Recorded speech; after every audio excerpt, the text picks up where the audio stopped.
यह कहानी एक बिजनेसमैन आर्यन मेहता की है जो काम के सिलसिले में अक्सर अलग अलग शहरों में जाता रहता था और एक बार उसे दक्षिण भारत के एक शहर जाना था। लेकिन उसने अपनी पत्नी नंदिनी से पहले ही समुद्र किनारे घूमने का वादा किया हुआ था। इसलिए उसने दोनों काम एक साथ निपटाने का प्लान बनाया और कार से निकल पड़ा। रात के समय वे दोनों एक सुनसान इलाके में रास्ता भटक गए जहां मोबाइल नेटवर्क भी गायब हो गया। आगे उन्हें एक किसान मिला जिसने दो रास्तों में से बड़े रास्ते पर जाने को कहा, लेकिन आगे जाकर उन्हें तीन रास्ते दिखाई दिए जिससे वे और उलझ गए। उन्होंने एक रास्ता चुना और काफी दूर जाने के बाद जब वापस मुड़े तो वहां एक अजीब सा घर दिखाई दिया जो पहले वहां नहीं था। घर के बाहर एक बूढ़ा आदमी बैठा था जो बार बार उन्हें अंदर आने के लिए कह रहा था और कह रहा था कि यहाँ बहुत सुकून है। जब आर्यन ने अंदर झांककर देखा तो उसे कई लोग लेटे हुए दिखे लेकिन उनमें कोई हलचल नहीं थी। तभी उसे एहसास हुआ कि वे सब मृत थे। अचानक उसके कानों में अजीब आवाजें गूंजने लगीं जो उसे अंदर बुला रही थीं। वह डरकर तुरंत वापस कार में बैठा और वहां से भागने लगा, लेकिन कुछ दूरी तय करने के बाद वही घर फिर उनके सामने आ गया। इस बार कार भी स्टार्ट नहीं हो रही थी और आवाजें और तेज हो गईं। किसी तरह कार स्टार्ट हुई और वे भागते रहे, लेकिन बार बार उन्हें वही जगह दिखती रही मानो वे किसी चक्र में फंस गए हों। आखिरकार सुबह होने लगी और उन्हें वही किसान फिर से दिखाई दिया जिसने उन्हें अपने घर ले जाकर बताया कि जिस रास्ते पर वे गए थे वह असली रास्ता नहीं बल्कि एक मायावी जगह थी जहां जाने वाले लोग वापस नहीं लौटते। उसने बताया कि वह घर असल में एक श्मशान जैसा स्थान है और वह बूढ़ा उन आत्माओं का रखवाला है जो वहां फंसी रहती हैं। आर्यन और उसकी पत्नी किसी तरह बच गए और वहां से निकलकर सुरक्षित जगह पहुंचे। इस घटना के बाद उन्होंने अपनी यात्रा रद्द कर दी और लंबे समय तक उस डरावनी रात को भूल नहीं पाए। इसके बाद दूसरी घटना एक युवक समीर की है जो पढ़ाई के लिए एक तटीय गांव गया था जहां उसका दोस्त करण रहता था। करण ने उसे अपने गांव के एक पुराने भवन और वहां होने वाली रहस्यमयी पूजा के बारे में बताया, लेकिन समीर ने मजाक में उसे नजरअंदाज किया और जिद में आकर उस पुराने भवन के पास जाकर दरवाजा खटखटा दिया। रात में घर लौटते समय उसे लगा कोई उसका पीछा कर रहा है और अचानक उसे किसी अदृश्य शक्ति ने जकड़ लिया। वह हिल भी नहीं पा रहा था और उसकी आवाज भी बंद हो गई। करण किसी तरह उसे घर लाया जहां उसे तेज बुखार हो गया और उसके अंदर से किसी और की आवाज आने लगी जो खुद को उस जगह का मालिक बता रही थी।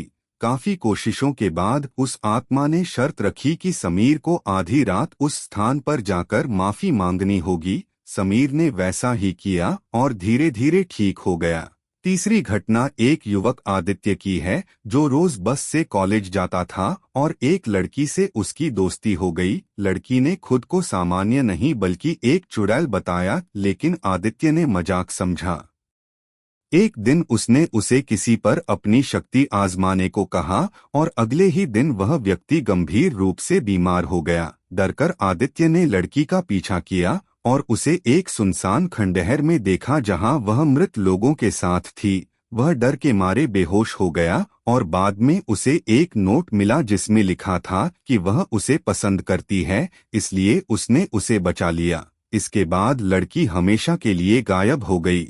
चौथी घटना एक डॉक्टर रोहित की है जो रात में अस्पताल से लौटते समय एक अजीब जीव से टकराया जो आधा जानवर और आधा इंसान था और धीरे धीरे एक चुड़ैल में बदल गया। वह उसका पीछा करती रही और अंत में उसकी कार में भी आ गई। रोहित किसी तरह बच गया, लेकिन बाद में पता चला कि उस इलाके में एक तांत्रिक औरत रहती थी जिसने मरने के बाद भी उस जगह को नहीं छोड़ा। पांचवी घटना एक सैनिक विक्रम की है जिसे पहाड़ी पोस्ट पर ड्यूटी के दौरान एक रहस्यमयी झोपड़ी दिखाई दी जहां उसे एक तांत्रिक अनुष्ठान और बलि का दृश्य दिखा, लेकिन जब वह अपने साथी को लेकर वापस गया तो वहां कुछ भी नहीं था। बाद में पता चला कि वहां पहले अघोरी साधु रहते थे और उनकी आत्माएं आज भी वहां भटकती हैं। आखिरी घटना एक लड़की रिया की है, जो एक पुरानी गुड़िया घर ले आई और उसके बाद उसे बार बार एक जले हुए महल का सपना आने लगा। उसने अपने दोस्त के साथ उस महल की जांच की तो पता चला कि वहां एक दर्दनाक घटना हुई थी और एक आत्मा न्याय चाहती थी। इन सभी घटनाओं ने एक ही बात साबित की कि कुछ जगहें और कुछ शक्तियां ऐसी होती हैं जिन्हें समझना या चुनौती देना इंसान के बस की बात नहीं होती, और जो भी उन्हें हल्के में लेता है वह किसी न किसी तरह उनके जाल में फंस ही जाता है। यह कहानी आगे बढ़ती है जहां रिया और उसका दोस्त उस जले हुए महल के अंदर खड़े थे और हर तरफ सन्नाटा और अजीब सी ठंडक फैली हुई थी। जैसे ही वे ऊपर की मंजिल पर पहुंचे तो अचानक दरवाजा अपने आप बंद हो गया और कमरे के अंदर से घुंघरू की तेज आवाज गूंजने लगी। रिया डर के मारे कांपने लगी, लेकिन उसके दोस्त ने हिम्मत करके चारों तरफ देखने की कोशिश की। तभी दीवार पर लगी जली हुई तस्वीर से खून टपकने लगा और कमरे के कोने में वही काली गुड़िया दिखाई दी जिसकी आंखें चमक रही थीं। अचानक कमरे में एक जली हुई लड़की की परछाई प्रकट हुई जो धीमी आवाज में बदला बोल रही थी।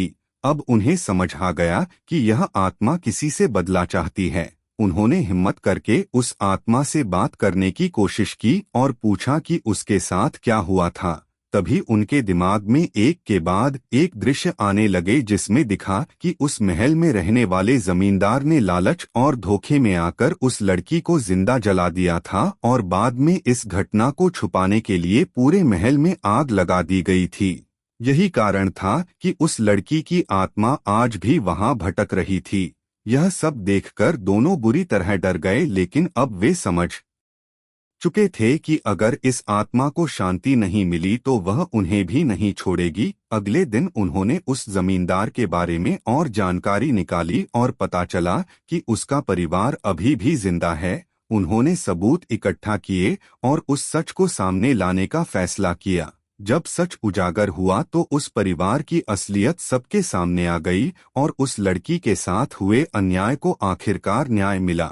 उसी रात रिया को फिर वही सपना आया, लेकिन इस बार वह लड़की शांत थी और मुस्कुरा रही थी। अगली सुबह जब उन्होंने गुड़िया को देखा तो उसकी आंखों की चमक खत्म हो चुकी थी और वह बिल्कुल साधारण लग रही थी। धीरे धीरे रिया के डरावने सपने भी बंद हो गए और वह समझ गई कि कुछ आत्माएं बुरी नहीं होती बल्कि अपने साथ हुए अन्याय के कारण भटकती रहती हैं, और जब उन्हें न्याय मिल जाता है तो वे हमेशा के लिए इस दुनिया से मुक्त हो जाती हैं।